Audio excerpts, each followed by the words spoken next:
नुआपड़ा जिला खोडियाल बनखंड अधीनस्थ बडेन section उपरपिटा betray 75तम one महोत्सव पालित हो जाइए।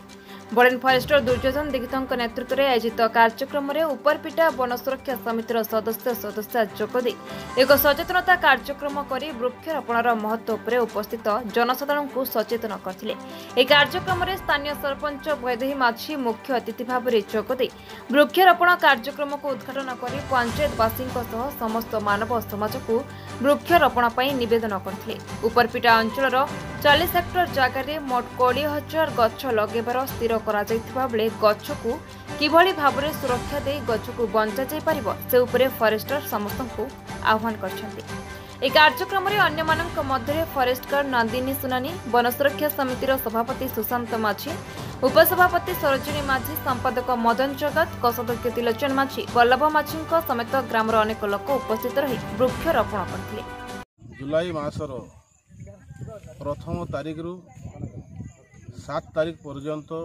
वन महोत्सव गोटे महोत्सव भाव में पालन करा जाए। ये जो स्थान रे आमे करूचु यह होची उपरपिटा ग्राम। इथिरे आमर गोटे वन सुरक्षा समिति अछंती, तत्संगे गोटे लांजी ग्राम पंचायतर जेहेतु सरपंच महोदय अछंती, तांकर नेतृत्व रे आज आमर वन विभाग तरफ तांकर सहयोग रे आमे माने आज गोटे वन महोत्सव पालन करुचे।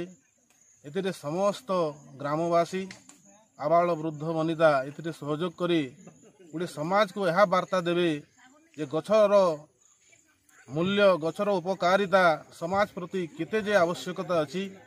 यह गोटे समग्र भारत वर्ष समग्र जनसाधारण को गोटे मेसेज बा गोटे वार्ता जीव जे समस्ते यही महोत्सव रे भाग नहीं आगामी पीढ़ी को केमिति गोटे सुरक्षा गोटे संतुलित परिवेश रे गढ़ी उठिबे या एकांत काम्य अटे। एणु यही जो वार्ता समग्र भारत वर्ष को जीव समस्त उपलब्धि करने कथा जे गछर मूल्य गछर उपलब्धि केते जे समाज प्रति रही अछि सेटा समस्त अनुमान करिवे बोली मोर आशा।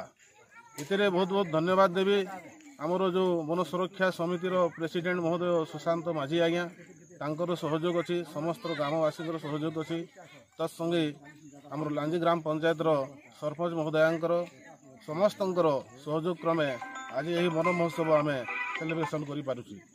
नुआपड़ा जिलूर धर्मेन्द्र कुमार गौरंग रिपोर्ट, निर्मल टीवी।